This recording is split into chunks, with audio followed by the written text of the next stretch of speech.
Hey everybody, welcome to our tea episode of Knife Knife.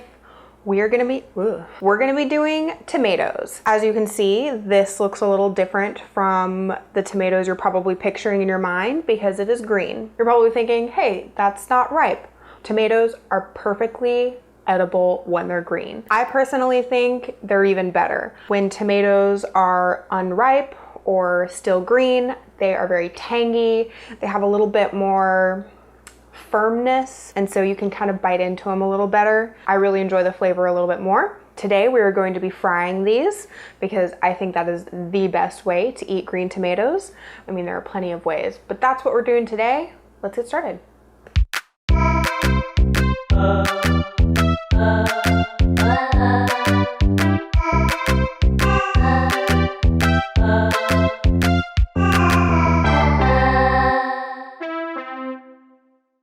So to get started, we're going to set aside our tomato and we'll need 2 bowls. In the first bowl, I'm going to crack an egg. In the second bowl, I'm going to add some ingredients. We don't need to measure this exactly, it's not super important. So just like a scoop of flour, maybe around a cup. I'm going to do a teaspoon of garlic salt. I'm going to do a half a teaspoon of black pepper. And I wouldn't worry about using fresh ground black pepper for this. It's not necessary. Another half a teaspoon of Italian seasoning. And a half a teaspoon of smoked paprika. And I'm going to whisk all this together and make sure it's evenly distributed. Then I'm going to whisk the egg. Now I whisked it a lot because if you don't whisk it enough, the white and the yolk will still be a little separated and you'll get clumps of white in your egg batter. Make sure you whisk it really well. We're going to put some oil in our pan. And I want it to coat the bottom, but I don't need it to be deep. So if I were to stick my finger in it, it would only cover like that much of my finger. So I'm going to put that on the stove and I'm just going to turn it to low so that it's heating while we're prepping our tomato. So our flour and egg are ready to go. Now we need to cut our tomato. So first I'm going to just take out the stem.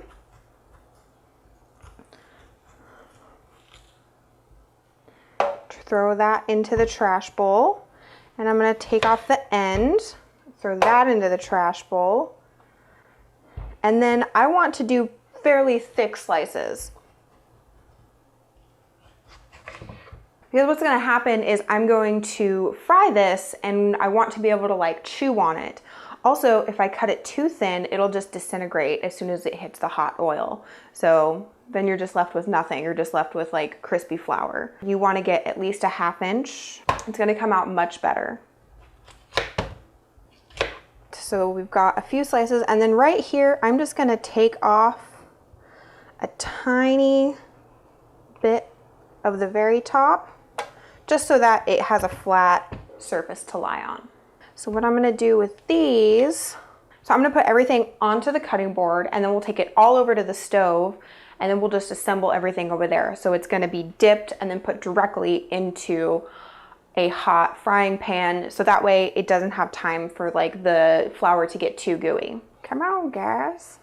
So I went ahead and I turned my heat up to medium, and now we can kind of start to feel it's nice and warm. We don't have to wait too long because we preheated.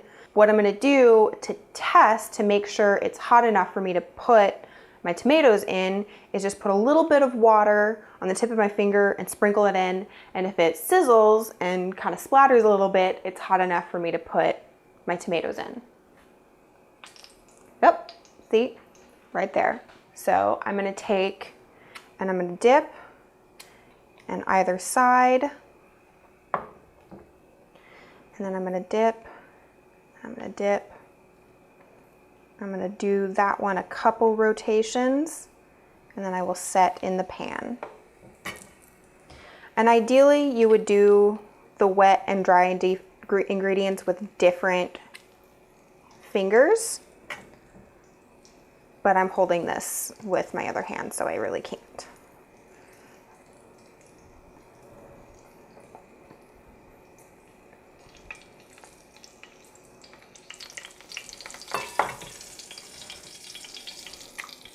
Because what that does is it keeps your fingers from getting all like goopy and gross. But it's also fine. It's part of the fun of cooking, is getting a little messy.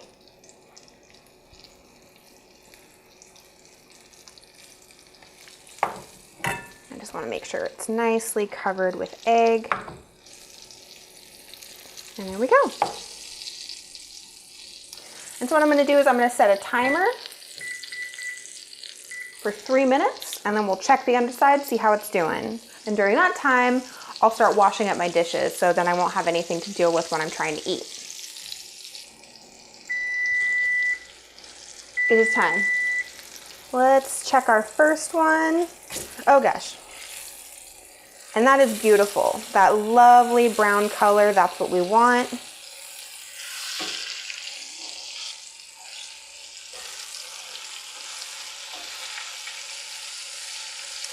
Okay, and then the same thing on this side. We're gonna do 3 more minutes and then they should be ready to serve. And I'm also gonna turn the heat down just a little bit, because if you're cooking with cast iron, it'll retain heat. At a medium heat level, it'll kind of keep getting hotter. And I don't want that to happen because it's at a really good level right now where it's cooking, it's really hot, and it's cooking it hot enough so that it doesn't get soggy in the middle of the tomato, or the outside of the tomato doesn't get soggy, but it's not so hot that it's splattering everywhere and making a mess of my kitchen. I'm just talking to myself.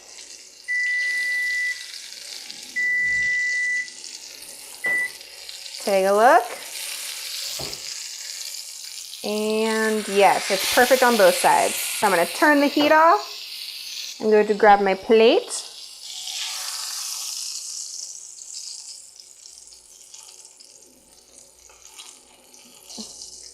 See, if I had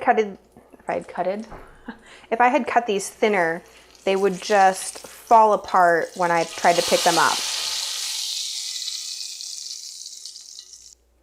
So you definitely want to let these sit before you bite into them. Do not take a bite directly out of the pan because you will burn the crap out of your mouth.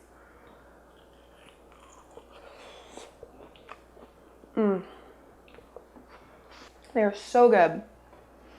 What's wonderful about green tomatoes is that they're really tangy, and we have all these super savory flavors of like garlic and smoked paprika, and just like really warm flavors against like the coolness of the tomato. So good. Would be really good with like sour cream or something on top, but also just delicious by themselves.